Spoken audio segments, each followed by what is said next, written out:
والله لا أخلي كل الناس تذكر اسمي بس لو أتحالف مع إبليس.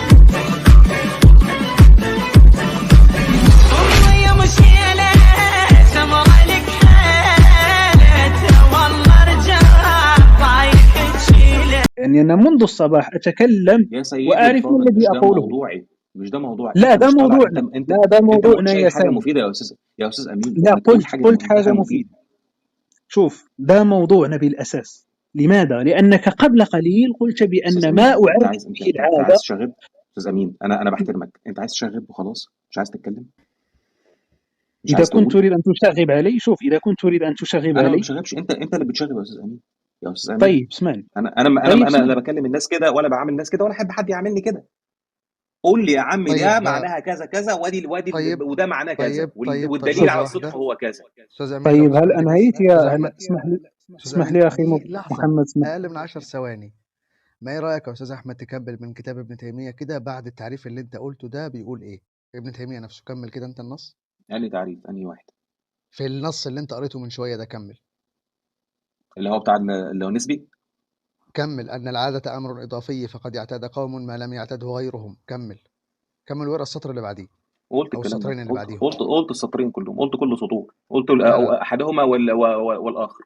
لا كمل السطرين اللي بعديهم مهمين بل جدا. يعتاد هؤلاء ما لم يعتد هؤلاء مثل كونهم مألوفا ومجربا ومعروفا ونحو ذلك من الصفات الإضافية، صح كده؟ كمل. الثاني أن مجرد ذلك مشترك بين الأنبياء وغيرهم، وإذا خص ذلك بعدم المعارضة فقد يأتي الرجل بما لا يقدر الحاضرون على معارضته، ويكون معتادا لغيرهم كالكهانة والسحر، وقد يأتي بما لا يمكن معارضته وليس بآية لشيء لكونه لم يختص بالأنبياء. أدي 4 سطور أهو مرتهم. إيه تاني؟ مش سطرين طيب بس. وفي موضع تاني بتقرأ من كتاب النبوات صح؟ نبوات وفي موضع تاني أن العادة أمر إضافي فقد اعتاد قوم ما لم يعتده غيرهم فهذه إذا خرقت فليس لصدق النبي تمام لا توجد بدون صدقه تمام. والرب تعالى في الحقيقة لا ينقص أو لا ينقض عادته التي هي سنته التي قال فيها سنة الله التي قد خلت من قبل ولن تجد لسنة الله تبديلا. وقال فهل ينظرون إلا سنة الأولين فلن تجد لسنة الله تبديلا ولن تجد لسنة الله تحويلا. وهي التسوية بين المتماثلين والتفريق بين المختلفين. فهو سبحانه إذا ميز بعض المخلوقات بصفات يمتاز بها عن غيره. كم موضع في الكتاب ده اتكلم فيه ابن تيمية عن العادة؟ يا عم استنى، انت اللي انت بتتكلمه ده كلامه هو بالاصول بتاعته، احنا بتكلم على نقله من الاشاعره. يعني في بداية الكلام ده بيقول إيه؟ وكثير من هؤلاء مضطربون في مسمى العادة التي تخرق. ده كلام مين؟ ده مش ده الصفحه اللي قدام. قول لي والتحقيق انهي صفحه دي. قول لي انهي والتحقيق صفحه وانا اجيبها. صفحة 867. والتحقيق أن العادة أمر إضافي فقد اعتاد قوم ما لم يعتده غيرهم فهذه إذا خرقت. ده كلام ابن تيمية صح؟ حلو. فهذه إذا خرقت هذه دي عايدة على إيه؟ عايدة على العاده التحقيق اللي أمين خلال بقاله ساعة عايز يوصله لك. اللي هو ايه؟ اشرح تاني يا أمين. اللي هو عايز يوصل لي ان العاده هي ثابته، سواء كان الناس اعتادتها ولا ما اعتادتهاش، ومش معنى ان في عاده غير عاده تانية معناها ان هي خرقت. ده اللي هو عايز يقوله، ان هي نسبيه، ما اختلفناش، هي نسبيه بس مش معنى ان انت عندكم سحر وانا ما عنديش سحر يبقى السحر بالنسبه لي خارق للعاده، لا. هو ده اللي هو عايز يقوله. لا حول ولا قوة. طيب شكرا أخي محمد. الآن سجلت نقطة جيدة محمد بالنسبة لكلام ابن تيمية رحمه الله، سنرجع له. الآن قلت يا سامي بأني أشاغب، تمام. ايوه طبعا. من أين خرجنا تطلع تقول لهذا لي طب قول لي كذا وقول لي كذا وقول لي كذا، اطلع قول انت يا باشا، انت قول لي، تعلمنا، احنا كلنا جهله، احنا هنا عشان نتعلم منك يا استاذ امين. طيب لا شوف، أنت ادعيت علي شيئا أمام الجميع. قلت بأن ما أقوله ليس موجودا عند العلماء. أنا قلت اه لك بما أنك تقول هذا الكلام فهذا يعني أنك ضابط لكلام العلماء، ضابط لكلام العلماء. أنا قلت لك مسألة بسيطة جدا، التعريف، وأنا ساعدتك، أعطيتك المصدر وأعطيتك إلى أين ترجع. أما كان بإمكاني أن أقول لك لا العلماء يقولون هذا الكلام وليه ما وأنت تقولش مش كده؟ ذلك. وليه ما تقولش كده؟ ايه لازم لا أنت التوقيت؟ ادعيت، قول لي أنت لا، ادعيت العلماء يا العالم في رجل، المكان الفلاني قال كذا كذا كذا. رجل يا رجل. انا مش بعمل لك ميوت، انت بتعمل ميوت طيب واحد، حد بيعمل لك ميوت؟ أنت ادعيت دعوة عريضة جدا. المفروض أنك تكون ضابط لكلام العلماء. إذا لم تكن ضابطا لكلام العلماء فما تقوليش أنا أقول هكذا بكل ثقة بالنفس يا أمين أنت ما تقوله غير موجود عند الأشاعرة، غير موجود عند السلفية. وانت ما انكرتيش، الآن انت هل جيت رحت لحاجه تانية، انت رحت لحاجه تانية وقلت لي هات لي بقى ديت بقى، دي معناها ايه، وايه اللوازم بتاعتها، وايه مش عارف ايه المخرجات لا بتاعتها. لا انت رحت يا لحاجه رجل، تانية يا استاذ يا امين. رجل يا رجل يا رجل يا رجل، أنت لا زلت تكرر نفس الخطأ، ما زلت تكرر نفس الخطأ. أنا أتحدث معك في صلب الموضوع، وأتحداك أن تقوم بهذا الأمر الذي أقول لك. ستخجل، فقط قم بهذا الأمر الذي أقول لك. أنا أقول لك هذا حاضر. التعريف الذي جئت به، ارجع للكتب المعتمدة عند الأشاعرة، خذ لك أي حاشية واذهب لقولهم للقيد الذي ذكروه في التعريف سالما من المعارضة، وقل لي ما الذي يخرجونه بهذا القيد. إذا لم تكن تعرف فخلاص قدم اعتذار وأنا أقول لك ما الذي يخرجونه به. تمام؟ انا بعتذر لك، انا بعتذر لك يا استاذ امين، بعتذر لك جدا، شكرا ارجوك جزيلا، علمنا، علمنا شكرا يا استاذ امين. جزيلا، مرحبا، شكرا جزيلا. إذا يلا رجعت اتفضل. لكتب يلا الأشاعرة اخيرا، اخيرا سيقولون لك هتتكلم. ايوه. أيوة نعم نعم، لأنك أنت قدمت دعوة، المفروض أنك تثبت. دعيت علي شيء قلت بأن ما أقوله لا يقول به العلماء، تمام. رغم أن هذا ليس موضوعنا أصلا. أنا قلت لك يا منذ جدع قول بقى. البداية. يا جدع قول طيب خلاص بقى، قول شوف، بقى. إذا كنت قول حاجه ستشغب مفيده بقى. ممكن تشغب بهذه الطريقة، خلاص يعني اعمل لي ميوت وقل الكلام الذي أنت تريده. إذا كنت يا استاذ، ستقدم لي مساحة ليتكلم ما يا تقاطعنيش. استاذ هذه امين، انا بقالي زمن طويل ما حدش شغب عليا ولا سمحت لحد يشغب عليا زي ما انت عملت لا النهارده. تشوف طرقك فارجوك معروفة يا قول سامي. اللي عندك. طيب اتفضل. طيب. إذا كنت سأقول ما عندي المفروض أن تسكت. إذا حاضر. كنت ستقاطعني بهذه الطريقة المعروفة الصبيانية فخلاص يعني ننهي الحوار. لا استاذ امين، إذا كنت ستسمع لما سأقوله استاذ فدعني امين، أقول. انت غلطت كذا مره وانا فوت لك، فلو سمحت انا مش هسمح لك باهانه تاني وتقول صبيانيه ومش صبيانيه، وانا بحترمك وانت عارف ان انا بحترمك. فلو سمحت زي ما انا بحترمك خليك على قد الحوار واحترمني زي ما انا بحترمك. غير كده انا لا حاجه ليا لحوارك ولا لحوار اي حد اصلا. فلو سمحت زي ما بحترمك احترمني. مش قادر انك انت تحترمني زي ما انا بحترمك، ما تتكلمش وتفضل مع السلامه. شوف يا أحمد، أنا لم أتجاوز في أي كلمة، فإذا كنت تبحث عن سبب لإنزالي فأنت معذور. أنت معذور، الجميع يعذرك. إذا كنت تبحث عن سبب قاهر لكي تنزلني فتفضل بدون أي أعذار خارجية، لأني لن أتجاوز ما هو مقرر في الحوار. لم طيب أسب ولم خلينا أشتم. طيب اسمح لي هل خلينا اسمح لي المقرر صديقي هل محمد، المقرر في اسمح الحوار لي انك تقول لي اساليب صبيانيه؟ ده اسمح لي مقرر في يا الحوار يا صديقي، امين؟ اسمح لي يا صديقي محمد، اسمح لي طب يا صديقي اعتذر عن محمد. كلمه صبيانيه بما انك انت مصر انك انت تتكبر. ما اعتذر عن لها كلمه صبيانيه اللي الصبيانية؟ قلتها. الصبيانية شتيمة؟ اعتذر عن الصبيانية كلمه شتيمة؟ اساليب صبيانيه، انا مش عيل صغير الصبيانية معاك. شتيمة؟ اعتذر عن كلمة كلمه صبيانية صبيانيه، شتيمة؟ انا مش عيل صغير شوف معاك. يا انا أحمد، بالنسبه لي مش شوف عاجباني. يا أحمد، شوف. أنا أقول لك شيء باختصار. منذ البداية أنت تقاطع وتشغب علي في كلامي. إذا لم تكن تستطيع أن تخوض هذا الحوار فخلاص قل لي مع السلامة، مع السلامة، عادي جدا. إذا كنت هتعتذر تريد ولا أن لا ننهي على كلمه الحوار، صبيانيه؟ هتعتذر ولا على كلمه صبيانيه؟ إذا كنت تريد أن ننهي هذا الحوار ويستفيد الجميع فدعني أقول ما لدي. هتعتذر عن كلمه صبيانيه ولا لا؟ انا ما كلمتكش بالطريقه دي، مش من حقك تكلمني بالطريقه دي. هل كلمة صبيانية شتيمة؟ انا بالنسبه لي مش عاجباني الكلمه دي. كلمتك انا بالنسبة لي بالطريقه ليست دي. شتيمة، ليست شتيمة. انا مش عاجباني الكلمه دي، اسلوب غير لائق في الحوار. تعتذر عنها ولا لا؟ انا ما كلمتكش بيها، ليه بتكلمني بيها؟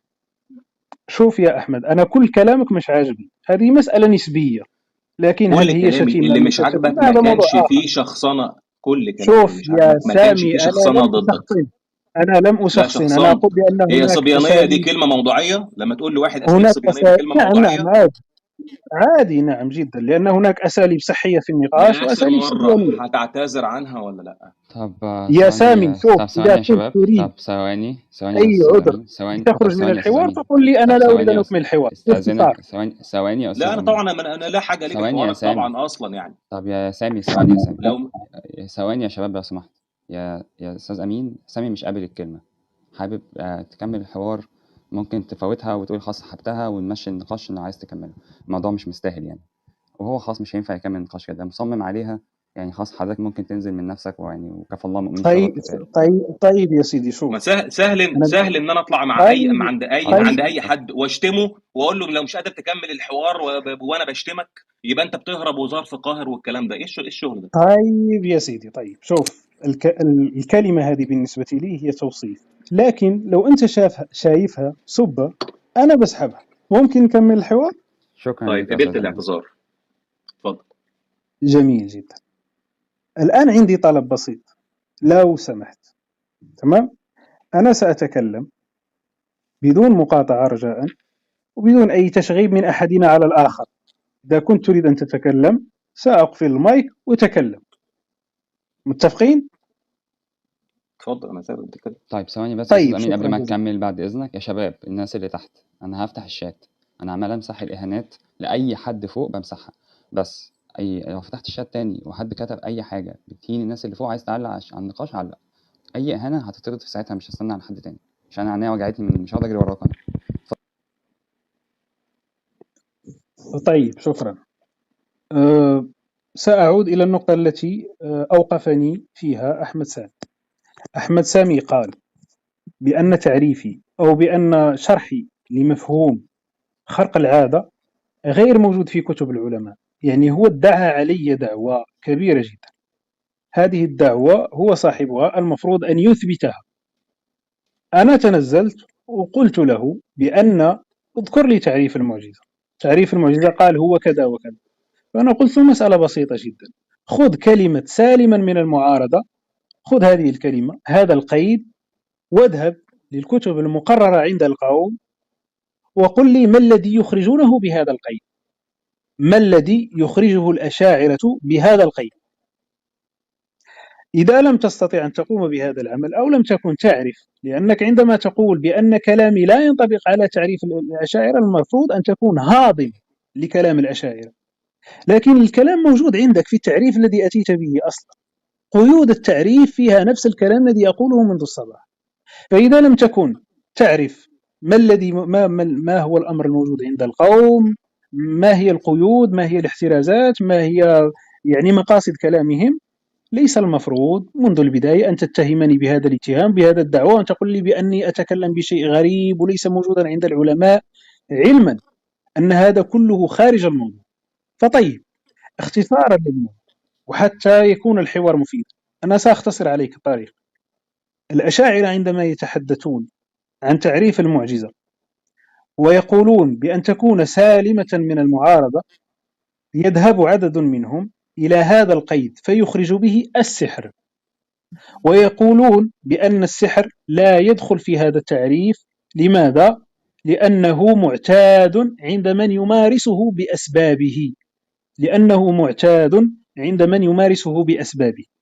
فالكلام الذي أناقشك به منذ الصباح هكذا موجود عند العلماء. فأنت أخطأت علي عندما قلت بأن ما أقوله غير موجود لا عند الإنس ولا عند الجن. أنا لا أقول لك بأن هذه تحتاج اعتذار وكذا. المهم هذا هو الأمر باختصار. إذا وضحت هذه الفكرة نرجع إلى موضوعنا، إذا لم تتضح لك هذه الفكرة خلصت ارد؟ تفضل. طيب، عشان تعرف ان نفس الكلام اللي انت قلته دلوقتي ده هو اللي انا قلته من بدري. انت من البداية قلت ان تعريف العادة هو ما اعتاده الناس بأسبابه. قلت لك لا، الكلام ده مش موجود عند القوم في تعريف العادة، ده مش موجود. وإن هم أضافوا السلامة من المعارضة علشان يضمنوا إن مفيش سبب يخلي ده ما هواش خرق. أنت قلت نفس الكلام بالظبط. قلت إن مخرجات السلامة من المعارضة معناها إنه السحر ما يدخلش. ليه؟ لأن في السلامة من المعارضة هلاقي سبب يخلي ده مش خرق للعادة. أنت اللي أنت عملته إنك عرفت العادة لوحدها وضمنت فيها السلامة من المعارضة من غير ما تاخد بالك. انت عرفت لي العاده بالسلامه من المعارضه في نفس التعريف، وعشان كده قلت لك ان لا، العاده لوحدها بغض النظر عن السلامه من المعارضه ودعوى النبوء لوحدها، العاده لوحدها ما فيهاش باسبابه، ما فيهاش. تدخل ضمنها اسبابه ازاي؟ بانك تقول ان هي سالمه من المعارضه. العاده بتعرفها مع السلامه من المعارضه، صح، تخلي السحر ما هوش خرق للعاده، صح، انا دي متفق معاك فيها. العاده لوحدها من غير سلامه من المعارضه تخلي السحر خرق للعاده. كده وضحت؟ لا مش واضح. يعني هل ما العادة، هو اسمعني، هل العادة تتغير بتعريفنا للمعجزة؟ يعني هذا الذي تقوله أمر عجيب، أعجب من القول الأول. يعني العادة، اقول لك ازاي، اسمح لي لا اسمح لي أنهي فكرتي وقول لي إزاي. قول. عندنا عادة معينة، هل هذه العادة تخرق إذا أضفنا قيدا إلى تعريف المعجزة؟ هذا أمر عجيب جدا. هل تعرف لوازم هذا القول أم لا تعرف لوازمه؟ العادة التي يتحدث عنها العلماء والتي يقولون إنها تخرق هي ما شرحته لك، لا أقل ولا أكثر. ليست هي العادة، أو لا تخرق هذه العادة بالاختلاف، لأن تختلف من قوم إلى قوم، بل أن تخرق العادة التي تكون من قبيل ما اعتاده الناس بأسبابه. هذه هي العادة.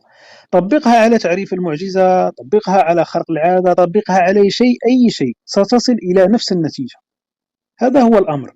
لا توجد عادتان، عادة تخرق هنا ولا تخرق هنا، هذا تناقض أصلا. تفضل. طيب ممكن تركز معايا يعني دقيقه بس. عندي تعريف العاده لوحدها اللي انت قلتها، ما اعتاد عليه الناس، تمام، وقلت لك ان ده تفسير للماء بعد الجهد بالماء، يعني العاده اللي هو ما توارد عليه الحواس، خلاص، وما تكرر هذا التوارد الحواس عليه، كويس كده. العاده دي لوحدها، لو قلت عاده بس ان انا الناس اتعودت على حاجه، تمام، شافوا حاجه خارقه مفارقه للعاده اللي ما اعتادوه، زي مثلا السحر اللي انت قلت ان هو مش عادي دلوقتي، بس مثلا يعني ما شفناش سحر قبل كده، ما شفناش حيوان بيضغط، ما شفناش بحر بيتشق، ما شفناش عصايه بتتحول لحيه مثلا، يعني كويس كده. لغايه كده العاده خرقت، لغايه كده العاده خرقت. تضيف ليها السلامه من المعارضه علشان تعرف تقول باسبابها.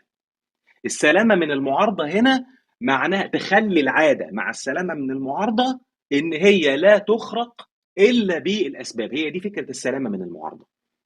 انما لو اتكلمت على العاده باستثناء وبمعزل عن فكره السلامه من عدمها من المعارضه، لا، ممكن تخرق العاده عادي. انا شفت سحر وبتاع خفه يد، ولا حتى سحر ولا حتى تخيل ولا خفه يد عاديه خالص، ده بالنسبه لي خرق للعاده. ما شفتش واحد بيقطع صباعه ويرجعه مره ثانيه، ودي خفه يد تافهه جدا جدا. عرفت السبب؟ لا، عرفت السبب، يبقى لم تسلم من المعارضه، انما لوحدها هي خرقت، فضافوا لها دي. هل دوت عند القوم؟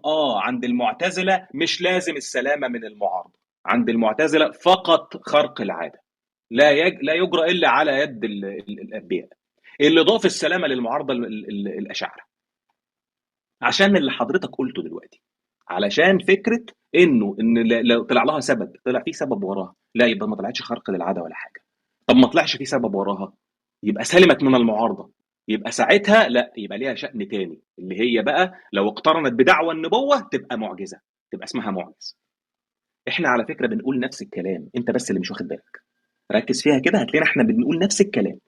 انت بس عرفت العاده مع السلامه من المعارضه في جمله واحده، اللي هي ما اعتاده الناس باسبابه. دي ما اسمهاش العاده، دي اسمها العاده السالمه من المعارضه. خدت بالك انا قصدي ايه؟ خدت بالك انا بقول ايه؟ ولذلك انت لما استشكلت عليا قلت لي شوف المخرجات بتاعه معنى السلامه من المعارضه. انا ما اتكلمتش على السلامه من المعارضه، احنا لسه عند العاده بس. طب احنا ممكن نقترح وقت معين لتكملة آه النقاش ده ممكن مع سامي أتكلم وأستاذ عن سامي؟ هيك يا سامي؟ بس اتفضل. قبل ما اسمع، ممكن طيب يا سامي نحط وقت معين عشان نمشي انا الدنيا؟ خلاص يا جماعه، انا الراجل قلت له 5 دقايق، انا بقى ساعه اهو. طيب الوقت اللي يا أستاذ أمين، الوقت اللي يناسبك إيه لحد آخر النقطة دي؟ لما إيه؟ عفوا. صدقني انت لو ركزت في كلامي يا استاذ امين هتتفق معايا. شوف يا انت يا انت ما عرفتش العاده لوحدها، انت عرفت العاده زائد السلامه من المعارضه. يا أحمد، عندما يتحدث العلماء عن السلامة من المعارضة، عفوا عن السلامة من المعارضة، يخرجون به السحر. لماذا؟ صح، لأن موافق. السحر، تفضل إلى طب ما حدود انا الساعة. موافق اهو على اللي انت قلته ده، انا موافق عليه. جميل. نحن لا نختلف في هذه المسألة، لكن عندما يقولون بعد ذلك يشرحون لك لماذا السحر لا يدخل في هذا الأمر، لا يدخل في خرق العادة، عشان لم يعرفون. يسلم من المعارضه، عشان لم يسلم من لا المعارضه. ليس لأنه لم يسلم من المعارضة. أنت الآن خلط، هنا وقع لك الخلط، طب وهنا يلا اختلطت كمل. عليك الأمور. كاسف على المقاطعه، قالوا، كمل. طيب اسمع، قالوا لأنه ليس مما اعتاده من يمارسه بأسبابه، ليس برضه شفت؟ ممن اديك، يمارسه ايوه، بأسبابه لم اديك قلت يعتد خرقا. اسبابه، اديك قلت اسبابه برضه. شفت؟ هم يا أحمد، ركز، شوف المسألة بسيطة، شوية مجهود وستفهم الفكرة. هم يجعلون السحر ليس خرقا للعادة. لماذا؟ لأنه أمر معتاد عند من يمارسه. إذا أزلت هنا كلمة بأسبابه وضمنتها في الكلام لا يتغير شيء. السحر أمر معتاد، السلامة من المعارضة أمر بعيد. هذا من تقييدات السلامة من المعارضة، وليس هو تعريف السلامة من المعارضة. أنت جئت للسلامة من المعارضة، وجئت لتعريف السحر، تعريف لماذا السحر ليس لا يسلم من المعارضة، فظننت بأن هذا تعريف السلامة من المعارضة، لكن هو تعريف العادة. هم يعرفون لك الآن لماذا السحر ليس خارقا للعادة، ولا يعرفون لك السلامة من المعارضة. فالأمور اختلطت عليك، لكن دعنا يعني نمشي هذه المسألة انا اللي بهذه قلته ولا انت الطريقة. يا استاذ امين؟ مخرجات السلامه من المعارضه انا اللي قلته ولا انت؟ أنا أقول لك الموضوع لا يتعلق بالسلامة من المعارضة من حيث هي. أنا أقول لك يتعلق بهذا القيد، ما الذي يخرج به. قالوا يخرج به السحر. هذه المسألة قد نتفق عليها، ما عندناش مشكل ما ليس عندنا نزاع في هذه المسألة. لكن لماذا يخرج السحر؟ هنا محل النزاع بيني وبينك. عشان أنا أقول اتعرفت لك اسبابه، عشان اتعرفت اسبابه. لأنه معتاد عند من يمارسه. هذه هي المسألة، لأنه عادة. السحر هو عادة وليس خرقا للعادة. هذه هي الفكرة منذ الصباح يا أحمد، ركز فقط قليلا. السلامة من عادة. المعارضة داخلة ولا خارجة هذا موضوع ثاني. أنا أقول لك السحر هو عادة عند قومه منذ الصباح. ففهمت الفكرة؟ ما تخلطش السلامة من المعارضة مع تعريف العادة. سيدي الفاضل، انت اللي عملت كده لما اعترضت عليا في تعريف العاده. قلت لي انت عارف القوم بيقولوا ايه في السلامه من المعارضه، روح شوف الحواشي. قلت أيوة، ايه نعم في نعم السلامه من نعم. المعارضه؟ انا مشكلتي مش في السلامه من المعارضه، انا مشكلتي في تعريف العاده. ولا أنا مشكلتي في السلامة من المعارضة يا أحمد. أنا أحلتك على المكان الذي ستجد فيه ما أذكره لك. لم أقل لك روح اقرأ تعريف السلامة من المعارضة، لم أقل لك اقرأ تعريف سلامة من المعارضة. قلت لك اقرأ ما الذي يخرجونه بهذا القيد. هذا القيد يخرج انا مجموعة من متفق الأشياء. على القيد ده، وقلته لك على فكره. لما قعدت قلت لي انت وما قريتش ومش عارف ايه، قلت لك معناها اتعرفت اسبابه، وده اللي انت قلته. اتعرفت اسبابه يعني لم إذا يسلم السحر من ليس خرقا المعارضه. للعادة. إذا السحر ليس السحر خرقا للعادة. السحر خرقا للعاده غير سالم من المعارضه. يعني طيب الآن، مش بيخالف خرق العاده، مش بيخالف خرق العاده. خد بالك انا بتكلم ده لغير السحره والكهنه، احنا بنتكلم على الناس العاديين. هو تفضل. خرق ليهم للعاده ولكنه غير سالم من المعارضه. شوف، يعني انا شفت حاجه غريبه، شفت حاجه سحر بالنسبه لي هو خارق للعاده، بس اتعرف السر ايه، عرفت سببه ايه، اصبح غير سالم من المعارضه، يبقى ما يعتبرش معجزه وما يلزمنيش. زيه زي اي حاجه، زيه زي اي عاده، اعتبره بقى عاده خلاص. شفته مره وعرفت سببه بقى عاده بالنسبه لي خلاص. طيب إذا ما لا، فيش أي خرق للعادة. كده مفيش خرق للعاده مع السلامه من المعارضه. الآن وبعدين انا شوف. مش عارف احنا اصلا بنلف وندور حوالين النقطه دي ليه كل الخناق أيوة، على النقطه دي؟ من الصباح يا أحمد سامي آه. ندور في حلقة مغلقة، يعني أبسط الموضوع لكن أنت تعيد نفس الشيء، نحن نكرر أنفسنا منذ الصباح. أقترح طيب يا شباب وقت طيب تخلص في النقطة دي عشان لو في نقطة تانية وعشان نمشي الدور. تمام. طب يا ريت تخش نقطه ان انا خلاص والله انا بقالي 7 ساعات يا جماعه في الروم، يعني رأفة بيا يعني. أستاذ أمين لو في نقطة تانية غير النقطة دي ولو دي آخر حاجة طيب نعم نمشي الدور. في نقطة أخرى، لكن المهم أنا سألخص الكلام في هذه المسألة.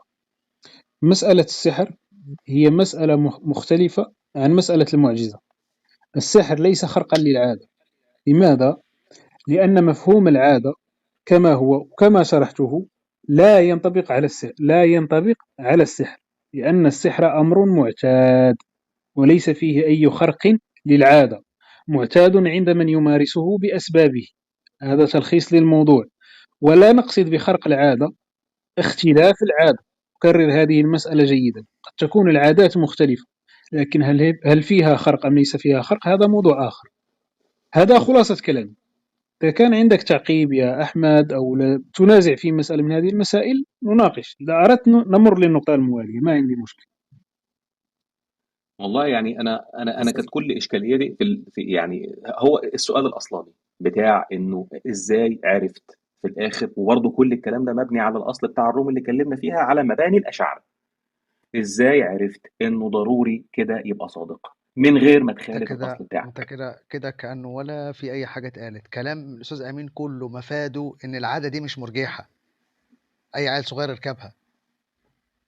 ده باختصار ان كده بتتقال كلمة العادة دي وكأن العادة دي خلاص كده مرجحة فعلا، عيل صغير هيركبها وخلاص خلص الموضوع. وانا ايه اللي يضمني وانا ايه اللي مش عارف ايه؟ وكأن كل يوم مثلا نتفاجئ الشمس مرة جت من الشرق من الغرب، مرة جت من الجنوب، وعادة انا ايش ضمني؟ وحمار انت خدت بالك الامكان من ما شاء الله عمال يشيل من ويطلع، انت خدت يشيل بالك من ويطلع حمار الجمله الامكان. انت خدت بالك من الجمله بقول من غير مخالفه الاصل بتاعهم.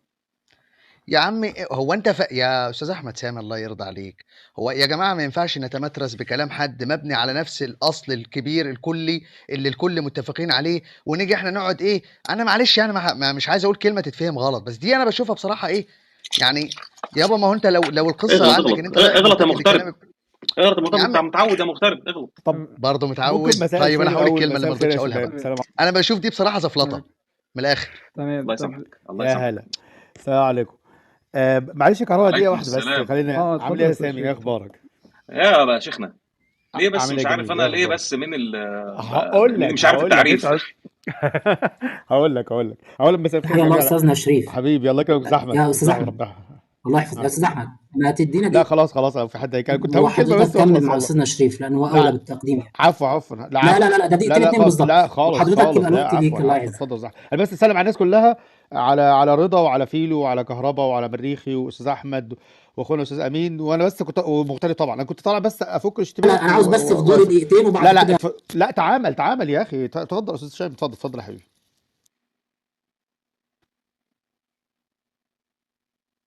مين طيب؟ أه بعد- ولو سمحت يعني لم أنهي هل مسموح لي كلامي اتكلم؟ انا عاوز دقيقتين بس. طب أنا لم أنهي كلامي مع أحمد، لكن إذا كان الأستاذ شريف يريد أن يقول شيئا لا انا وبعد عاوز ذلك أنا سأنهي. اوضح ما يقوله استاذ امين بس. انا بس تفضل. عاوز اوضح لا الموضوع. اولا يا استاذ احمد، انت ادعيت دعوه كبيره قوي. اللي انت بتقوله قايل الاشاعره ما قالوش الكلام ده. لا اشاعره قالوا الكلام ده. انا والله العظيم وانت بتقول الكلام ده انا رحت رايح انا المكتبه ممكن جبت ممكن كلام ممكن الكاستالي. ثواني بس اسمع بس الكلام. ممكن اعقب بس على طب هقول الانسايت لك اللي انت كاتبها. عقب على الانسايت اللي انت هقول لك كاتبها بس بس. هقول لك بس قبل ما تعلق خليك تعقب. بس عاوز اقول لك الكلام ده قاله الكاستالي، والكلام ده قاله رمضان افندي، والكلام ده قاله الامام الصاوي. حتى انا كتبت على فكره، كتبت كلام الامام الصاوي، والكلام ده قاله الامام الباجوري، والكلام ده حتى الامام اسمه ايه، الاجهوري، وهو ليه تعليقات بسيطه يعني، هو مش ما يعتبرش حاشيه، هو تقرير، ومع ذلك قال الكلام ده. فالكلام واضح جدا عند الاشاعره، واضح جدا. انا مش جبتلكش حتى الكلام الكبير بتاع المقاصد مثلا، ما جبتلكش كلام الامام الرازي، بس قصدي الكلام ده مشهور جدا عند المسلمين. ده الموضوع الاول. الموضوع الثاني يا استاذ احمد، فعلا حقيقي هو استاذ امين بيكلمك يعني ايه تعريف. التعريف بيقول لك حتى هذا قيد يخرج شيئا من غيره. فانا لما اقول مثلا انسان، فانا ده انسان، انا اخرجت كل الحيوانات.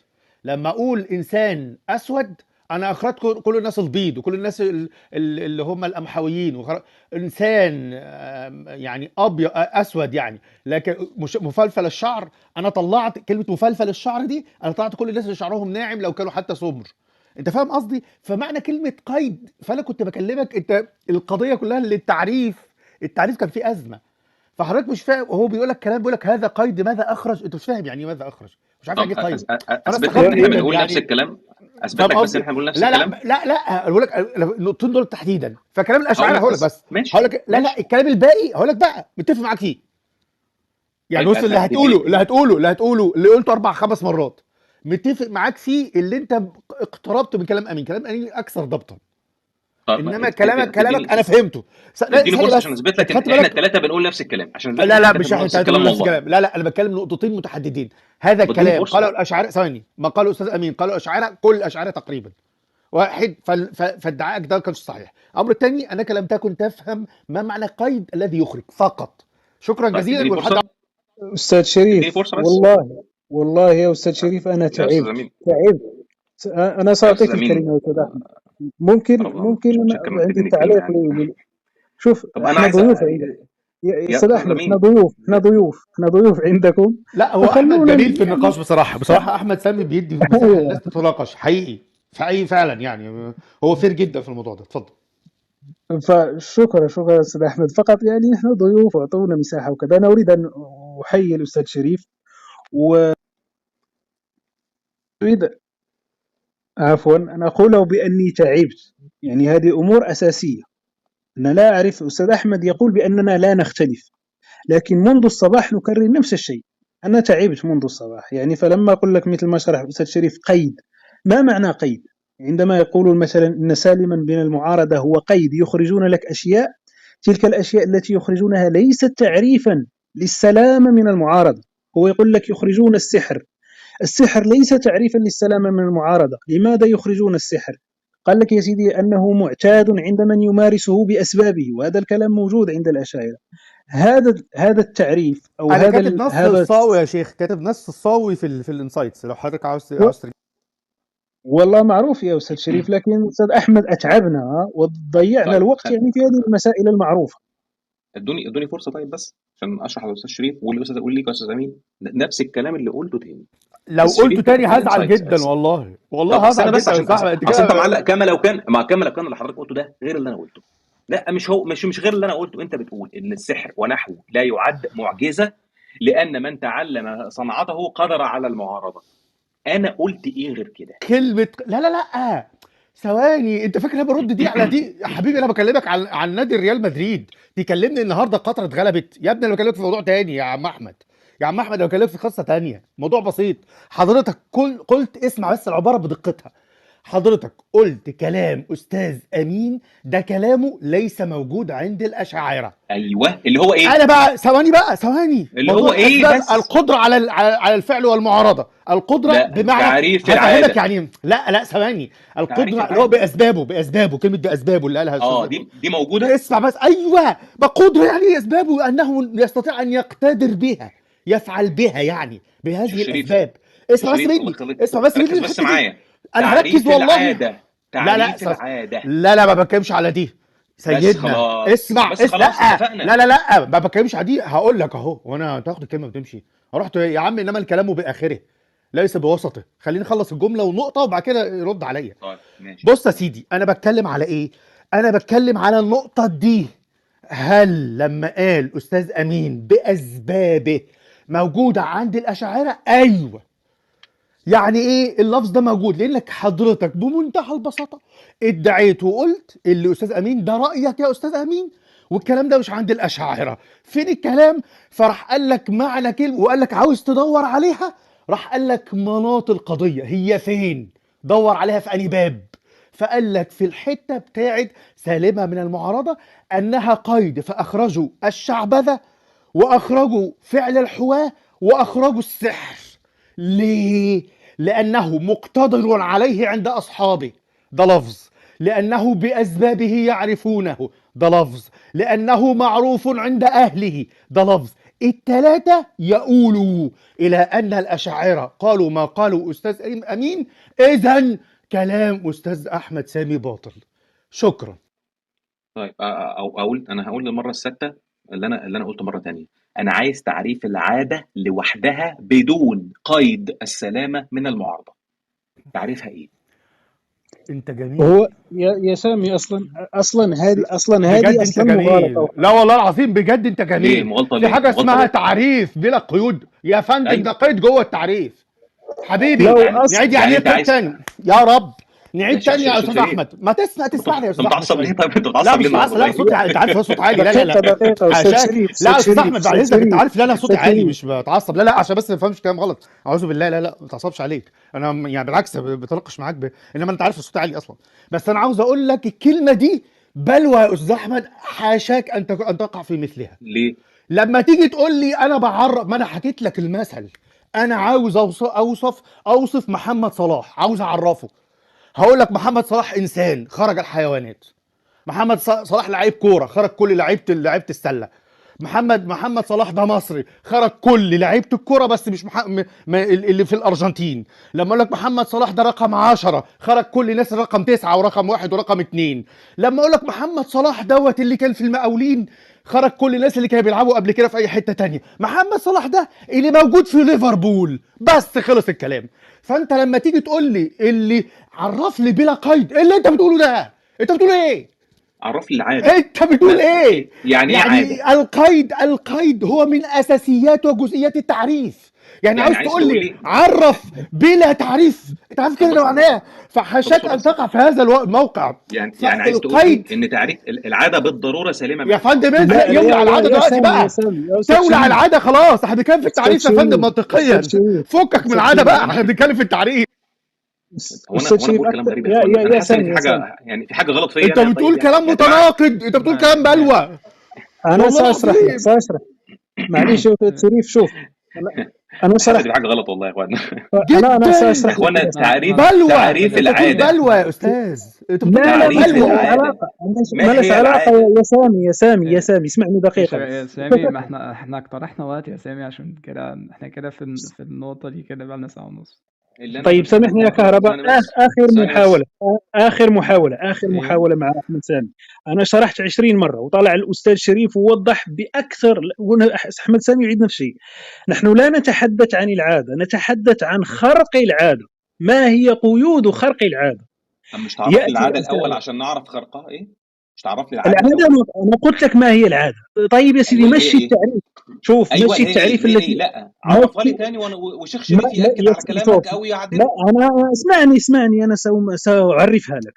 التعريف الذي أنت ذكرته أنا مسلم به، وانا كمان، أنا مسلم. وانا يلا كمان بنتخانق تمام، في ايه؟ مش امال زعلان. بنتخانق في ايه؟ بس ثواني ركز بقى والله معايا. احنا حرام بنتكلم عليكم. والله بنتكلم في كاس العالم، ما تدخلنيش في كاس الامم الاوروبيه، كاس والله العالم. عجيب، ركز عجيب معايا يا الله أستاذ يكرمك شريف. وما تتوهش مني لو سمحت. بنتكلم على العاده. نقلنا خلاص، امشي يا عاده. هنتكلم حاجه اسمها خرق العاده، في مشكله؟ خرق لا مفيش العادة مشكله. مش العادة. بس يبقى ما ما هي تجيبش سيره العادي تقييدات؟ تاني. ما تجيش العاده. ثواني يا استاذ امين عشان ما تشلش. ما تجيبش سيره كويس. العاده تاني. امشي يا عاده يبقى خلاص. يبقى مشي واحده خلاص. واحده بقى، بس واحده واحده بس نمشي اتك واحده على واحده. الصبر. نمشي انا واحده موافق واحده. على اي تعريف انت عاوز تقوله يا عم، اعرفها باي حاجه.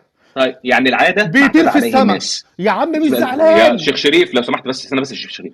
مش زعلان. العاده اللي اتفق عليها، اللي معايا عليها استاذ امين واختلف عليها معايا من شويه، هو قال لي ان تعريف العاده ما اعتاد عليه الناس باسبابه. ده تعريف العاده. قلت له لا. حبيبي شوف أنا امشي معانا. مسلم لك. شوف يا سامي، امشي معانا. انت أنا غيرت كلامك اهو يا مسلم استاذ لك. امين. ما انت غيرت لا كلامك. ما غيرش. شوف، اسمح لي. تعريفك هذا الذي ذكرته أنت الآن ولم ترضى بتعريفي، أنا أمشيه لك، أسلم لك به. تمام. الآن دعنا نمر إنسان العادة، حطها على جنب. دعنا ننتقل إلى خرق العادة. اذكر لي ما هو خرق العادة بقيوده. تفضل. خرق العاده لوحدها هو خرق ما اعتاد عليه الناس. مش ده تعريف العاده؟ كلمه خرق حط قبلها كلمه خرق، يبقى خرق ما اعتاد عليه الناس. هذا الآن طبق عليه، فسر الماء بعد الجهد بالماء. ما ده تفسير كده للعاده. طيب. طبق عليه نفس الشيء. لا أنت منذ الصباح يا أحمد، اسمح لي أستاذ شريف دقيقة. أنت منذ الصباح تتحدث عن الأشاعرة وتنسب كلام للأشاعرة وتتحدث عن ابن تيمية وتتحدث جميع العلماء. طيب بما أنك تتحدث عن الأشاعرة وذكرت تعريفهم وهو الذي تخالف به، عندما يتحدث الأشاعرة عن خرق العادة الذي هو التعريف الذي يعطونه للمعجزة، ويأتي لك لمبحث أن يكون سالما من المعارضة، هذا قيد يخرج به ماذا؟ يقول لك نخرج به الشعوذة ونخرج به السحر. طيب لماذا اسمعني، لماذا السحر خارج من خرق العادة؟ لماذا؟ لأنه لم يسلم من المعارضة. لا حول ولا قوة إلا بالله. هم والله العظيم انت شارب قهوة النهارده يا استاذ احمد؟ والله يا جماعه، والله يا جماعه انا مركز، انتوا مش مركزين. والله انا اللي مش مركز يا جدع، يا جدع اتقي الله. ده اركب لك طياره واجي لك لندن يا عم يا عم ما تشلنيش الله يكرمك. صلي على يشفع فيك يا عم. يا عم صلي على يشفع. اهدى بس، احنا الدنيا بسيطه اهو حبيبي. الموضوع ركز معايا والله العظيم، بنتكلم عن خرق العاده. امشي يا عاده خلاص تمام ماشي. خرق العاده دي لوحدها بدون قيد السلامه من المعارضه. واو ازاي يا عم؟ عرف لي محمد صلاح من غير ما تقول لي محمد صلاح بيلعب في ليفربول. اتفضل. ايه اللي بتقوله ده يا محمد؟ عرف لي احمد سامي من غير ما تقول لي احمد سامي. عرف لي مش عارف ايه يا عم. ايه اللي انت بتقول ده؟ اتفضل يعني هتفسر هتشرح دلوقتي. فرق تعريف المعجزه ما بين المعتزله والاشاعره ايه؟ يا عم فكك دلوقتي يا عم فكك. لا ثواني بس. حتى المعتزله بيكلموا اللي هو ان السحر ليس من المعجزات. يعني انت عاوز تنتقل الى مذهب رابع ثالث. يلا يا عم نفتح كتب المعتزله. يا سلام. ثواني بس اجيب عمك عبد الجبار. ثواني بس عشان اقول لك الفرق. ان في المعتزله ما بيحطوش قيد السلامه من المعارضه. باشا مش انت بتقول المعتزله؟ هنجيب كلام كتب المعتزله. احنا راحت بعيد يعني. يا مسهل يا رب. يعني الكلام اللي انا قلته ده غلط؟ اصلا انا دلوقتي انت قلت ادعيت على الاشاعره، كلامك كله طلع غلط. شكرا.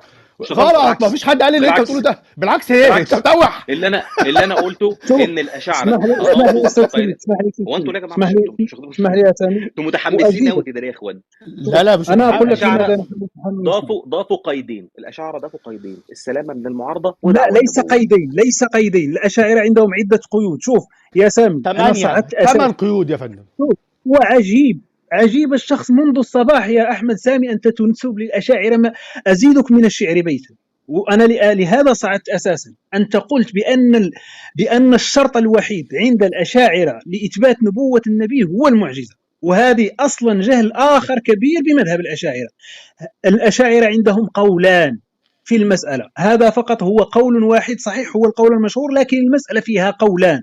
وارجع الآن افتح كتاب المواقف للإيجي المسلك الثاني ستجده يقول لك ذهب علماؤنا الباقلاني والجويني وكذا وكذا والتفتزاني أيضا من بعده، ذهبوا إلى أن المعجزة ما هي دلالة النبوة وحدها. ويذكر لك بأن ذهب قوم آخرون من أصحابنا إلى أن هناك أدلة أخرى تدل على صدق النبي أو على نبوته، منها حاله قبل البعثة، بشاراته، إخباره عن الغيب. ويذكر لك هذه المسألة. ومن أشهر العلماء الذين يقولون بأن المعجزة ليست وحدها هي دلالة النبوة الغزالي. فأنت منذ الصباح سمعتك أكثر من مرة تقول بأن الأشاعرة يقولون بأن المعجزة هي الدليل الوحيد فقط على النبوة. أنت كم من شيء نسبته للأشاعرة، ومنذ الصباح تقول بأن الأشاعرة عندهم قيدين فقط. هل درست تعريف تفتزاني؟ هل درست تعريف الموجود في جوهرة التوحيد؟ ما الفرق بين تعريف تفتزاني وتعريف الشهرستاني؟ ما هي القيود التي أضافها المتأخرون؟ يعني عندنا المتكلمون المتقدمون والمتأخرون، ما هي القيود؟ وهل هناك فقط بنتكلم على الصباح يا صديقي بنتكلم على المعتمد عندكم ولا بنتكلم على تفصيل كل واحد؟ أنا عندي هذه الكلمة سأقولها وسأترك لك المايك. أنت منذ الصباح أنا سجلت مجموعة من الأشياء فضائح نسبتها، تتكلم عن ابن تيمية وتتكلم عن الأشاعرة، ولست محققا للقول لا عند ابن تيمية ولا عند الأشاعرة. يعني فقط مسألة واحدة. ما تضيف أي حاجة يا أستاذ أمين. أنت طالع علشان تقول لي إن أنا يا سيدي أنا جاهل فشخ. ما تقول أي حاجة أنت يا أستاذ أمين، ما تضيف أي معلومة. موافقين بس ما لا بس هو أضاف يا صاحبي. زحمة هو أضاف ولا إيه؟ إحنا لا حلم ولا دكتور؟ لا استتك عليا يا أستاذ. اتفضل يا كهرباء. ثانية يا أستاذ شريف معلش. ثانية يا أستاذ شريف. طيب بص، طبعا احنا اصلا النقطة دي احنا بقالنا فيها احنا كده عدينا ساعة ونص في نفس النقطة. وحرفيا هي نفس النقطة، ما طلب تحركناش استاذ حتى احمد ده للنقطة اللي منطقي يا بعديها. كهرباء، ايه يا طلبه استاذ ده استاذ منطقي، كهرباء موافقين بس استاذ ما كهرباء هو تستدلش احنا تاني ورانا بكلام ايه؟ علماء المسلمين. يا استاذ كهرباء ايه احنا نقاش فكري يكشي نقعد في القعده دي 7 سنين، احنا ورانا ايه؟ في انت مستعجل وراك حاجه؟ لا انا لا ورايا بس حاجه؟ عشان انا قصدي لا لا لا يا ثانية فندم ولا ثانية عشان انا بقالي ثانية انا بقالي 7 حبيبي ساعات ونص يا شيخ شريف. وماله 7 يا ساعات اخي، ونص. يعني هقول لك حاجه، نعمل إيه؟ نوقف نقطه. بص يا استاذ احمد، بص النقاشات يا اخوانا، النقاشات غير الايديولوجيه، النقاشات الفكريه، انا ممكن اتناقش معاك في كده 7 سنين 8 سنين ما عنديش مشاكل، بس ننتهي من هذه القضيه اما بالتسليم واما باثبات رايك بمذهبك بادله واثبات مذهبي بادله وخلاص، نقف عند هذه القصه، نتوقف عندها. اما اللي احنا نستعجل ورانا حاجه، ورانا ايه؟ ورانا ايه؟ معلش دي قضيه هو مهمه ده جدا، مش فاهم قصدي يا كهرباء؟ لا انا يمكن فاهم احمد قصدك يا فهمني استاذ شريف، كويس، بس اقصد لا ايه؟ لا بس في حاجة ثالثة ان احنا مش اتفضل. هنتفق، فساعتها هنوقفها لا هناك. ليه؟ مين اللي قال لك مش هنتفق؟ ممكن في مين قال الاخر لك يقول ان لي مش تقول لي هنتفق؟ لا لا لا انا خالص. انا ما اعرفش احنا هنتفق ولا، بس بقول لك ده طرح، ده مخرج يعني، او وليكن اختيار هقول لك كلامي على حاجه، ان احنا ما عارف مش نتفقش. هنتفق هيحصل ايه؟ هقول لك على حاجه، احنا بص انا النقاشات عشان كده بقول اللي احنا نحترم يا اخوانا النقاش اللي احنا بنتكلم فيه، بنتكلم في قضايا فكريه مش قضايا ايديولوجيه، ولا رايح اعلم على فلان، ولا رايح مش عارف اقصف جبهته، ولا رايح اعمل جو ده كله. كل ده الحوار بقى ايه علاقته بان احنا نحط وقت هقول على لك ده عشان خاطر هقول لك نناقش نقطة تانية؟ لما نخلص موضوع اصلا حضرتك كل شويه تخش اكنك بتظبط يا عم لا سيبها يا عم، سيب الناس تتناقش، اديهم في 7 ساعات. عارف ممكن نقول ايه؟ طب يا اخوانا احنا تعبنا النهارده، لا اصل اخونا احمد يروح ياكل ولا يقعد يستريح، وبكره نكمل تاني في نفس النقطه ونبتدي من اول جديد ونمسك نقطه ايوه بس نقطه، انت ما وراش كده حاجه اصلا. الناس لا ثانية يا استاذ شريف، كده الناس التانية اللي عايزة تطلع تتكلم ماشي، كده بس الناس دي مش قصدي هتاخد ما فرصة. خلصناش كده الفكره، الناس ثانية، بعيد عن ثانية الفرصه يا أستاذ بقى، شريف. احنا ما احنا مش لا واقفين. لا ما هقول احنا ما في ناس تانية، احنا نعمل ايه بقى؟ لما حبيبي بنلاقي النقاش كده طويل، لما بنلاقي النقاش طويل يا استاذ لا لا شريف لا ممكن نحط عليه وقت ما فيش شوية. كلام ده ما فيش كلام ده في القضايا لا لا الفكريه. عادي بيمشي هقول لك بس الكلام ده يا أستاذ اسمع شريف. اسمع ايه بس المشكلة مني، في اللي انا قلته؟ لما احنا ما خلصناش النقطه، يعني قصدي ما عملناش حاجه كده، احنا عملنا ايه؟ فتحنا ايوه ما الجرح احنا عادي، وسيبناه. ما احنا لا لا لا ايوه ماشي ما احنا خلصناش خلينا النقطة تمام. خلاص، طب خلينا نتناقش يا اخي، ما ايوه تقفلش ايوه ايوه علينا انت ايوه يا استاذ شريف، ما زي ما هي انت متخيل ان ممكن تخلص يا ممكن ما تخلصش، تمام. يا احنا فندم ما كده تخلصش، ايه ضيعنا المشكله؟ ثانيه يا استاذ شريف، احنا كده ضيعنا فرصه على ناس تانية ان هي يا تطرح عم حاجات يديهم فرصه في وقت مختلفه تاني عن النقطه دي. حبيبي يا تمام. استاذ كهرباء، نقاشات فكريه عمرها ما كانت كده، ادي حد فرصه لا تاني، انما انا مش لا ما احنا هخليك ندي تنزل من على البتاع. لا احنا هنريح بقى على الحته دي وندي فرصه لناس تانية طب تتناقش لما في حاجه نخلص تانية. نقطه نحط نقطه، ما بقول لك احنا ما الكلام. خلص، ما احنا بقى حبيبي لنا يا استاذ شريف، نحط نقطه احنا بس معانا معلش احنا معلش ما احنا هي بقى لها كتير يا استاذ احمد، ايه النقطه مشكلتك بقى لها يا كتير. استاذ كهرباء؟ ايه مشكلتك؟ انا ما عنديش مشكله، بس بقول لك طب بس هنحط نقطه دي. بس نخلص الكلام باخره، يعني ما نبقاش في نص الكلام واحد يقول لك طيب يا اخوانا اصل في ناس بتتكلم، احنا مش واقفين في طابور عيش مثلا، يا استاذ شريف، اللي لا وراك لا في خليه ناس يخلص تانية. عشان يشتري، يا ماشي يا استاذ عم شريف، نسمع ايوه من ناس في تانيه. ناس، ايوه في ناس يا عم في ناس يا نخلص استاذ شريف نقطه عايزه طيب تطلع.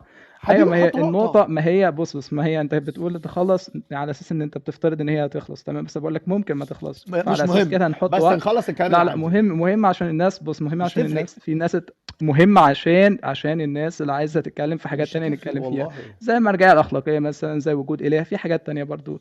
دي الناس خلص حابه النقطه دي بس الاول، خلص نقطه ونحط لا ما نقطه. احنا هنديها وقت، احنا دلوقتي هنديها وقت لا هنقول يا مثلا فندم بس ده هي غلط. هتحتاج الوقت ده بعد طيب كده ننقل لنقطه ثانيه. انا مش تمام. عارف انت داخل ليه كده. فانا هطلب من استاذ امين، كمان، عشان بس الشباب انتوا كده واحد كده امين مغترب، استاذ شريف انتوا ثلاثه بيتكلموا سامي، في تمام. الموضوع ده فانا هطلب بس واحد، وكملوا زي ما انتوا عاوزين يعني. ايه انا هطلب كده يا استاذ امين، انت حضرتك انت اللي هتكمل مع سامي ولا استاذ شريف؟ يعني انا طالب دقيقتين بس. طب ما هو انا عارف، هو دلوقتي كمان احنا يا استاذ كهرباء، هو سامي متضايق في حاجه؟ انت متضايق يا سامي؟ ايه انا خلصان والله يا شيخ شريف. لا خلاص ماشي وقت تاني. 7 ساعات لا لا لا خلاص قال الكلام ده من تمام ساعتين، ما هو تمام قال الكلام ده من ساعتين يا استاذ شريف، شكرا جزيلا. لا بس قصدي الحوار ايه، بس يبقى احنا واقفين عند ايه؟ عند نقطة ما قلت عن الأشاعرة ليس صحيحا، ضبط موضوع التعريف ليس صحيحا، نتكلم في النقطة دي النقطة الثالثة في وقت تاني إن شاء الله. سعدنا بكم يا شباب. طيب أنا أقترح دلوقتي هتقفلوا الروم يعني يا أحمد؟ لا مش هنقفل، احنا هنكمل بس كملوا انتوا يعني، انا شخصيا لازم اريح بصراحة يعني. المهم ما رضاش اللي هيحصل فيا يعني. ما أنا يهمني نقطة، أنا ما أعرفش الروم مفتوحة من إمتى، بس أنا يهمني تسجيل أي حد بيتكلم، عايز الروم تعدي تسجيل. اسمح لي شوف انت، هي بتبقى كام ساعة مختلف؟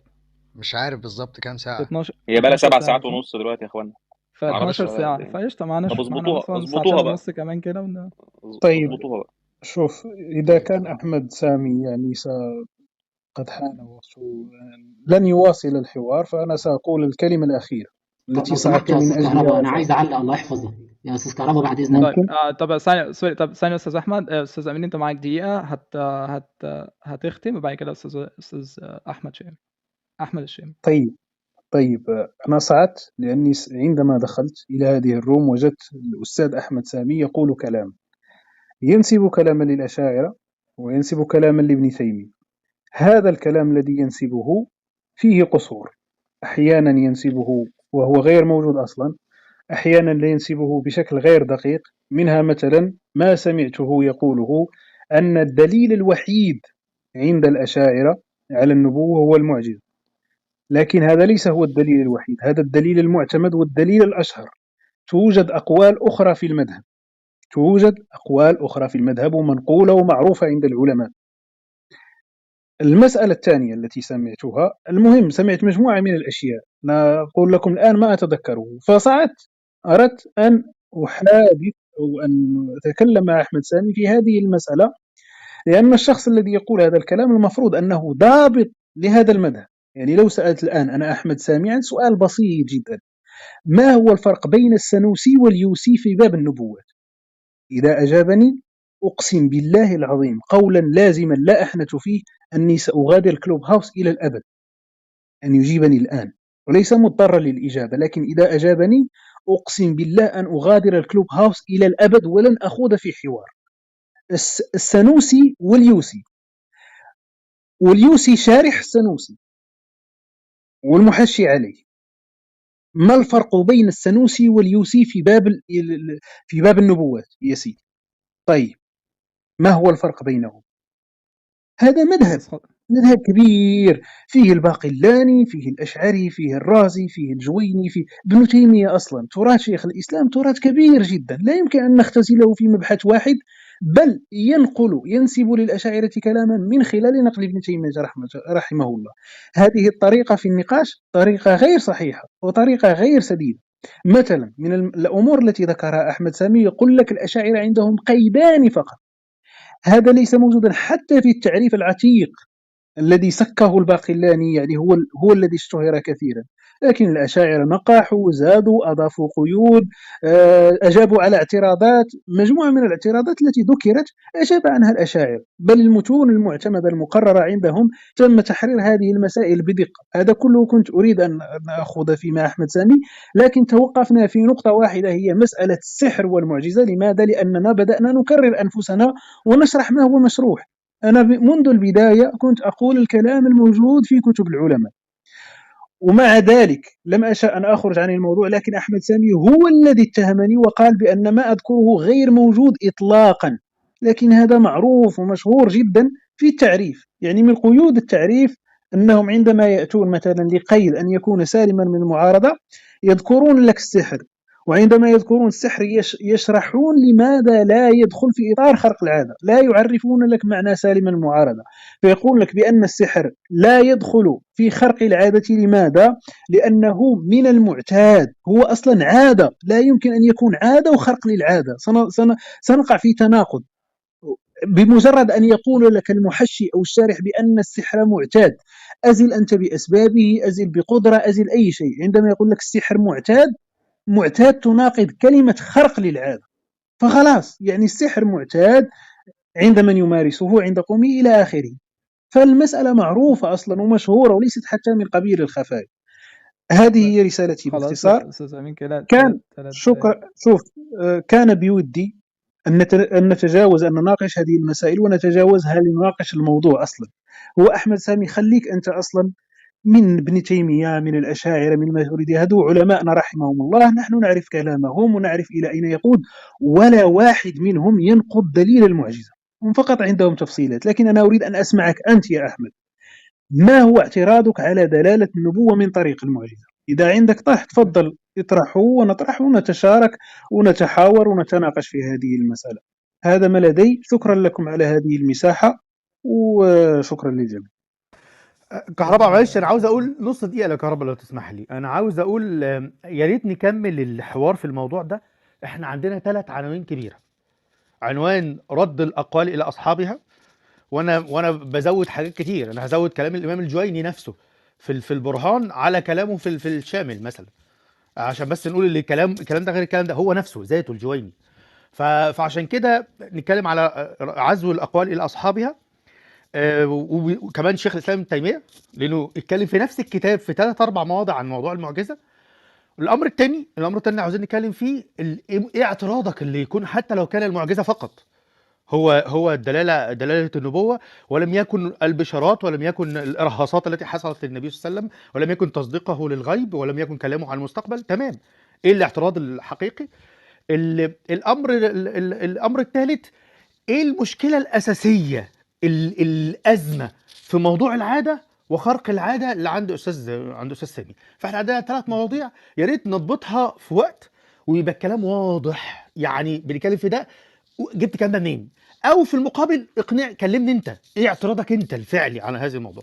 دي 3 قضايا اتمنى ان احنا نفتح لها المجال، وشكرا جزيلا لحضرتك. شكرا يا استاذ شريف. اتفضل يا استاذ احمد الشامي. طيب، هو كان في سؤال انا سمعته من فتره، كان الاستاذ احمد قال بس افتكروا بس يا شباب ان احمد مش ان اللي في حصل قدامي ده يا استاذ شامي صوتك مقطع صوتك مقطع. ازاي صوت كده؟ طيب انت صوتك بيقطع يا صوتك بيقطع يا استاذ احمد، ولا هو عندنا بس؟ لا صوتك بيقطع صوتك.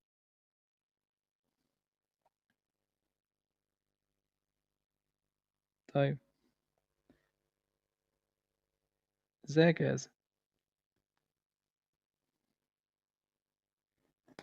أهلا يا كهرباء. عامل ايه؟ الحمد لله.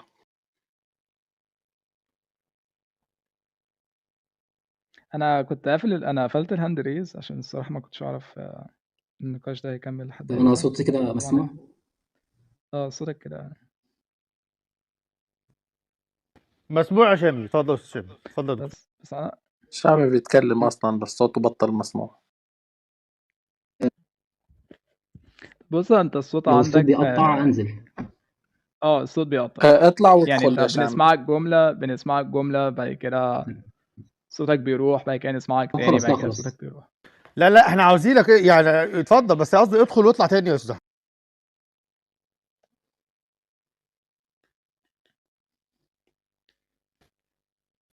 كمل يا كهرباء، كمل. يا عمر رضا عاملين ايه؟ انا شايف انه افتح لاند ريز ولا اخليها مقفوله؟ بص انا الساعه هنا في مصر 3:30 لا 3:30 الصبح. لا هنقفل خلاص نقفلها. عشان نطلع.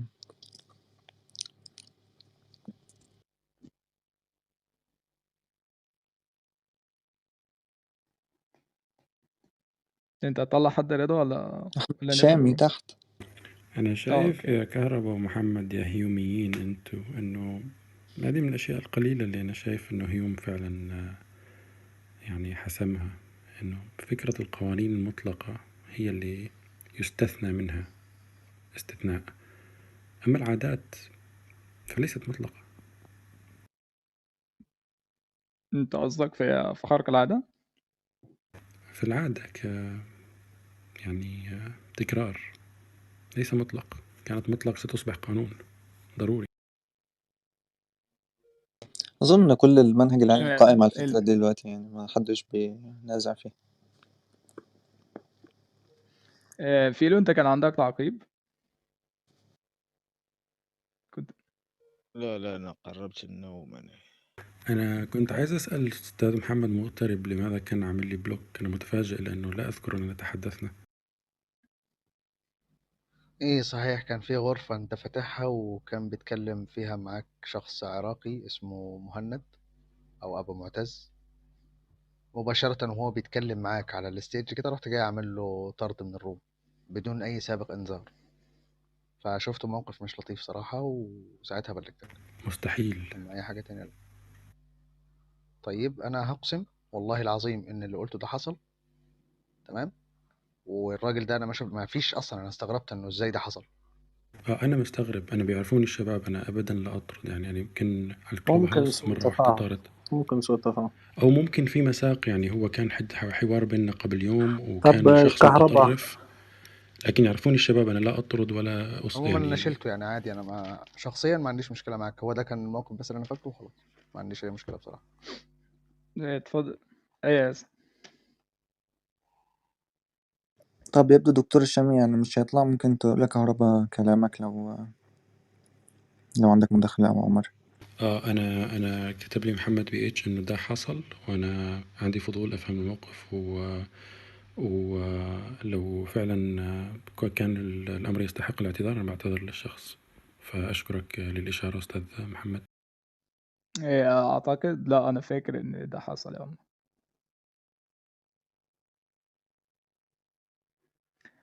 سأراجع المسألة، وشكرا للإشارة. اوكي.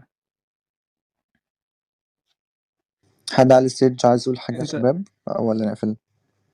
لا، عمر كان بيتكلم على حتة خرق العادة ذات نفسها، صح يا عمر؟ لا بس أنا من صح. مبدأ ميتافيزيائي، مش في مبحث النبوة أو أي، تعلموني أنا لا غير احنا مطلع بهذه الأمور، بشكل عام.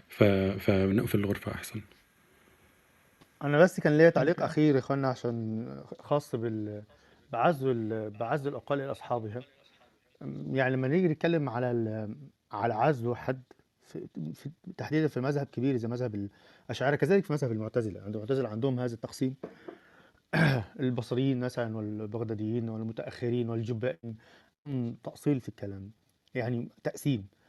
فعند الاشاعره لما تتكلم انت تقصد بيه منين؟ من اول يعني، حتى لان زي ما قلت لك الجويني نفسه بيقول كلام في شامله وارشاده غير كلامه خالص في البرهان. كلامه في البرهان في كلام تفاصيل اكتر.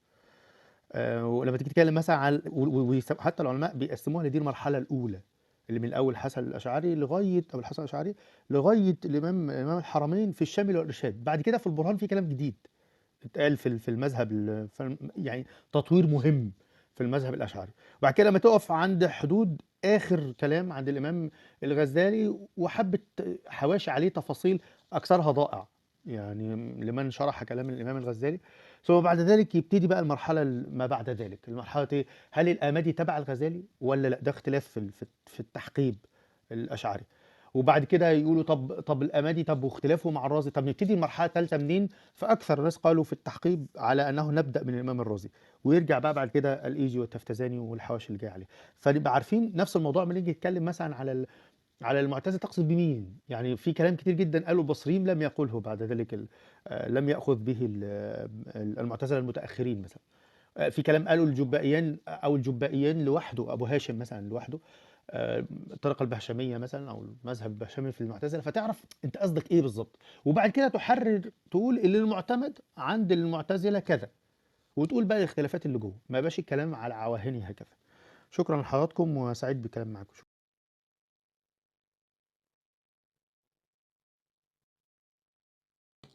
شكرا جزيلا يا اخوانا، كان حوار رائع. نتمنى انه يستمر يعني النقاشات بهذا الشكل، ونستودعكم الله.